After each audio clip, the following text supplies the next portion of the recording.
Here we go, guys. I got the floor out. I got the top set of beams out, and I am a lot more surprised than I thought I would be. Really?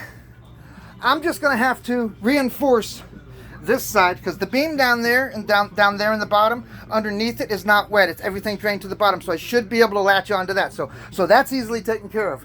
This one over here, the beam over here is totally rotted away. So I'm gonna marry it to this, and I'm gonna run it out, and then I'm gonna run some beam strutters through it. So that should strengthen it all up and get it under the lip. Screw the wall down to the frame, or to the chassis of the floor after I put the floors in, and come in here once I get the floors in and all sealed up and refinish and clean and remove the rest of the wood in here. I've already removed the top piece over here. I'm going to cut these down a little bit, probably down into here, drop this and put another layer in just to give more support. This one I'm probably not going to remove because that is a major support, which is still attached to the rotted wood up there, but it's still attached, so I may figure out a way to go around that to keep the support in this beam.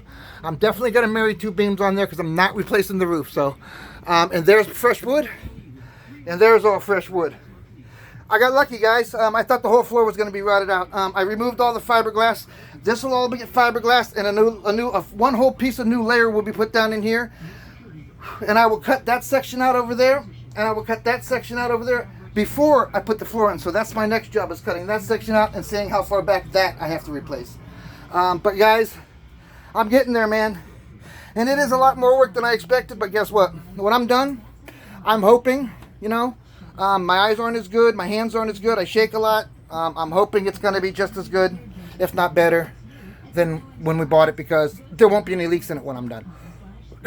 That much I know. I got to get out of here, though. There's fiberglass floating around in here and stuff, but I wanted to give everybody an update. I know I haven't been around and been on live and doing things, but it's kind of hard to do it live while you're using power tools and slinging hammers. Sooner or later, I'll be back to slinging mice and slinging funny stuff and slinging smiles from Sunny South Florida on a daily basis in the afternoons and stuff. But for now, Guido's Mountain Dream is underway. That fiberglass is going to get replaced all the way across. That's why it's opened all the way down. Everything from here forward, because that's a good piece, doesn't have any rot on, everything from here forward is going to get new fiberglass and new beaming. That down there will get probably removed in the corner, everything removed in the corner and rebuilt, but some of that framing I'm not touching.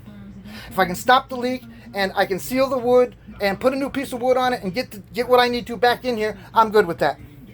As long as it's travel safe and as long as it's nice and warm in here when I'm done. Everything will get refiberglassed. Everything will get new wall boards to whatever my wife decides that she wants to do. The problem with the leak up here that I'm going to do, I'm going to pull the screws out.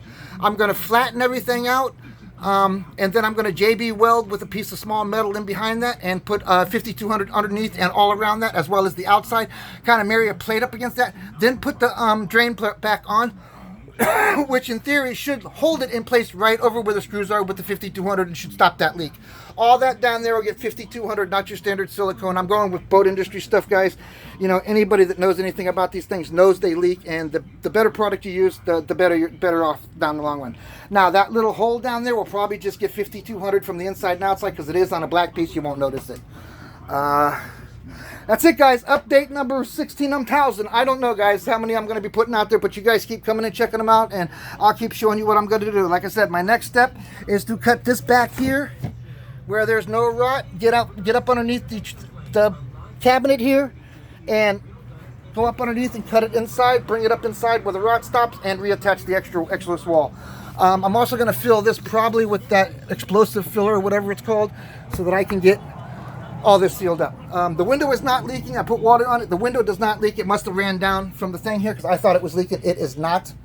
It's not a pretty sight right now, guys, but when I'm done, hopefully you guys can see the pictures of my previous trailer. I'll put some of those out, what the bedroom looked like, what the living room looked like, and what we do with it afterwards. After we get everything done, I'll go hunt those pictures down. But I've got thousands of pictures of the inside of my trailer. I've done several in Plastic Addictions here. If you go way down under Plastic Addictions, go to Plastic Addictions, you go way down, you'll see an actual tour of the inside and outside of my trailer prior to us getting any of this damage. Alright, guys, love you, peace out, have a smiley day, y'all. Guido's Mountain Dream is still up and moving. Bye, y'all.